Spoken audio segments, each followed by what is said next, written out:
السلام علیکم، میں ہوں عمر اسماعیل اور آپ دیکھ رہے ہیں انسائیڈ ڈوگماز۔ جیسا کہ ہم نے آخری ویڈیو کے اندر وضو کے بارے میں بات کی تھی، تو وضو کے بعد کا جو اگلا مرحلہ ہوتا ہے وہ ہے نماز ادا کرنا۔ نماز اللہ تعالیٰ نے بندوں کے اندر آپس میں محبت کا اور بندے کا اللہ کے ساتھ محبت کا ایک رابطے کا ذریعہ بنایا ہے۔ جب انسان اللہ تعالیٰ کے پاس ملاقات کرنے کے لیے مسجد میں جاتا ہے تو اچھے کپڑے پہنتا ہے، منہ صاف کرتا ہے، مسجد میں آتا ہے، پھر تمام مسلمان مل کر اللہ تعالیٰ کے سامنے کھڑے ہو جاتے ہیں، اپنے پاؤں اور کندھوں کو ملا لیتے ہیں۔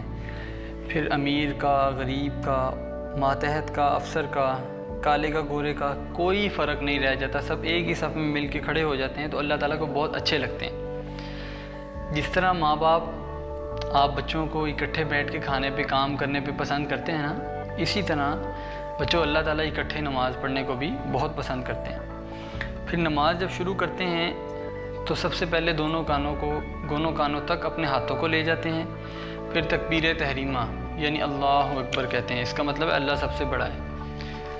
جب ہاتھ اٹھانے کا عمل ہے یہ ظاہر کرتا ہے کہ ہم نے اپنے ہاتھ دنیا سے اٹھا لیے، یعنی اب ہم بالکل اللہ تعالیٰ کے ہو گئے ہیں، اپنے خالق کے ہو گئے ہیں۔ ہم اللہ تعالیٰ کو یہ بتانا چاہتے ہیں کہ ہم اللہ تعالیٰ آپ سے ملنے ہیں، آپ سے بات کرنے ہیں، نہ ہم اس کے دوران کسی کی بات سوچیں گے، نہ کسی سے بات کریں گے، کوئی بلائے گا بھی تو اس کی بات نہیں سنیں گے، بلکہ صرف آپ سے بات کریں گے۔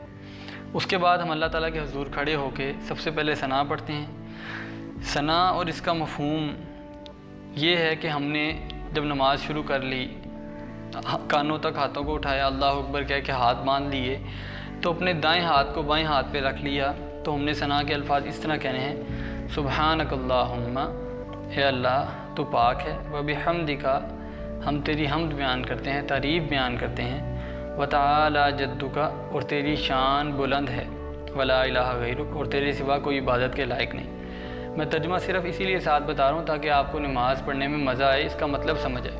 آپ نے نماز میں صرف عربی پڑھنی ہے۔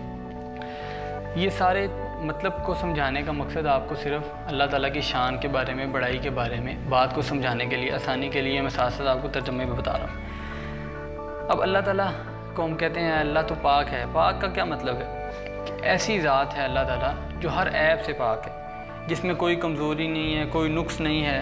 اب ہمارے میں تو کمزوریاں بھی ہیں، نقص بھی ہیں، ہمیں بھوک بھی لگتی ہے، پیاس بھی لگتی ہے، نیند بھی آتی ہے، اور یہ ایسی کمزوریاں ہیں جو ہمیں مجبور کر دیتی ہیں، عاجز کر دیتی ہیں۔ ہمیں غصہ آ جاتا ہے اور ہم غصے میں ظلم کر لیتے ہیں اور پیار میں ناانصافی کر لیتے ہیں۔ اسی لیے اللہ تعالیٰ کو نہ تو غصہ آتا ہے اور نہ وہ کسی کے ساتھ ظلم کرتا ہے، ٹھیک ہے۔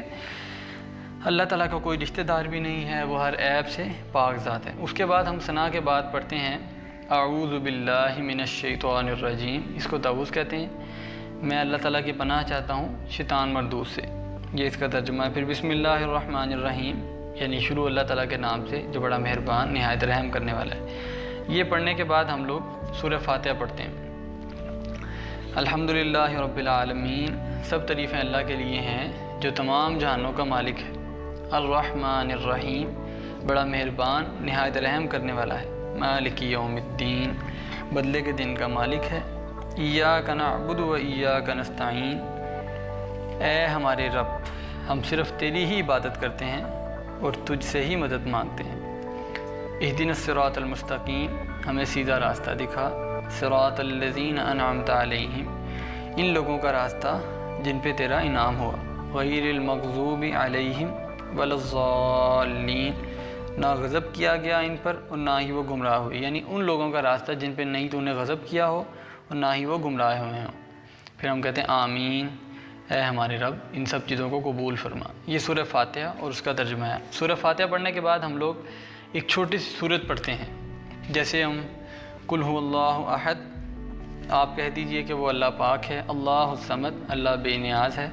لم یلد، نہ اس کی کوئی اولاد ہے، ولم یولد، نہ وہ کسی کی اولاد ہے، ولم یکن لہ کفوا احد، اور اس جیسا کوئی بھی نہیں ہے۔ ہم یہ ساری چیزیں ہاتھ باندھ کر کھڑے ہو کے پڑھتے ہیں، ٹھیک ہے۔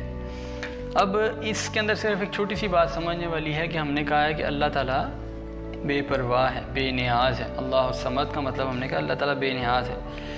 اب اس کا کیا مطلب ہے کہ اللہ تعالیٰ نے ہم سب کو تمام مخلوقات سے بلند پیدا کیا ہے۔ بظاہر تو یہ جو سورج چاند ہے ان سب سے ہمیں اونچا مرتبہ دیا گیا ہے، ٹھیک ہے، لیکن حقیقت یہ ہے کہ اگر ہمیں پانی نہ ملے، روشنی نہ ملے تو ہم لوگ ختم ہو جائے، ہمارا دم نکل جائے گا، ٹھیک ہے نا۔ یہ سب کچھ اللہ کی رحمت سے چل رہا ہے، ٹھیک ہے نا۔ اللہ تعالیٰ کو ان چیزوں کی کوئی فکر نہیں، اللہ تعالیٰ بے نیاز اس لیے ہے کہ وہ سب کچھ اللہ کے قبضے میں ہے۔ ہماری سننے کی طاقت، ہماری بولنے کی صلاحیت، پکڑنے کی قوت، سب کچھ اللہ کے قبضے میں ہے، ٹھیک ہے۔ اس کے ذریعے ہی ہمیں فائدہ اللہ تعالیٰ پہنچاتا ہے اور اسی کے ذریعے نقصان پہنچتا ہے ہمیں۔ یہ ساری فائدہ مند چیزیں اللہ تعالیٰ نے ہمارے جسم کا حصہ بنا دی ہیں، تو یہ بے نیاز ہونے کا مطلب ہے۔ تو آج ہم نے بات یہ کی ہے کہ نماز کو شروع کیسے کرنا ہے۔ نماز میں ہم نے کھڑے ہو کر کون کون سی عبادات کرنی ہیں ہاتھ باندھ کے۔ اگلی ویڈیو کے اندر ہم رکوع سے لے کے نماز کی اختتام تک بات کریں گے۔ اس ویڈیو کو ہم یہاں ختم کرتے ہیں، ہمیں اجازت دیجیے، اللہ نگہبان۔